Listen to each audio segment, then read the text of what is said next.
લંકાના સમ્રાગણની માલિપા છેલ્લા રાવણના ડહંકા હાલતા હતા, છેલ્લા શ્વાસ હાલતા હતા રાવણના.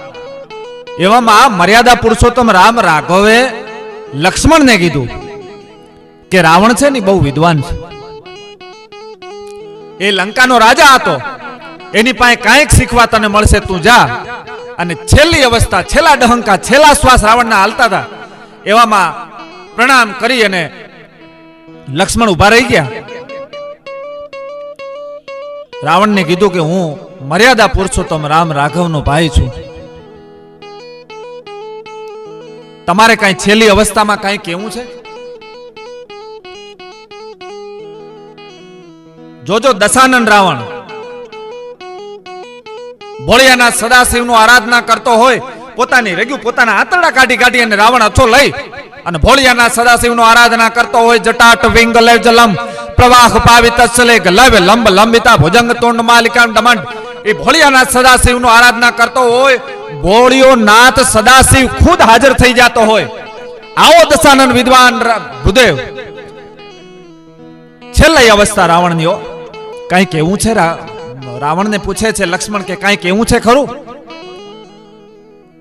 કઈક તમે એવો સંદેશો આપો કે અમે અયોધ્યા સુધી લઈ જઈ શકીએ અને અમને એમાંથી કઈક પ્રેરણા મળે. જોજો આ લંકાનો રાવણ, દશાનન રાવણ છેલ્લી અવસ્થામાં એ લક્ષ્મણને કહે છે કે લક્ષ્મણ, આ જીવનમાં મેં 3 એવી ભૂલો કરી છે ને એવી તમે કોઈ દિવસ ન કરતા. 3 રાવણ કે મેં એવી ભૂલો કરી છે જીવનમાં. લક્ષ્મણને કે તમે ન કરતા, મેં તો કરી પણ તમે આવી 3 ભૂલો ન કરતા. લક્ષ્મણ હાથ જોડીને કહે છે કે રાવણ, દશાનન એવી કઈ ભૂલ્યું? ત્યારે રાવણ છે એ પહેલી ભૂલ કહે છે. જોજો લંકાનો રાજા આ રાવણ કહે છે કે પહેલી ભૂલ મારે ઈ કે હું જનક પુત્ર જાનકી સીતાને અશોક વાટિકામાં લઈ આવ્યો ને તેથી મારી અર્ધાંગના, મારી પત્નીએ મને એમ કીધું તું કે હવે તમે જે રસ્તેથી આવ્યા છો ને એના એ રસ્તે સીતાને પાછા મૂકી આવો.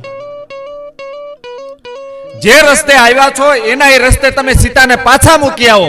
મારી અર્ધાંગના, મારી પત્નીની આ સલાહ સાચી હતી, મેં માની લીધી હોત ને તો આખી રામાયણ અટકી જાત.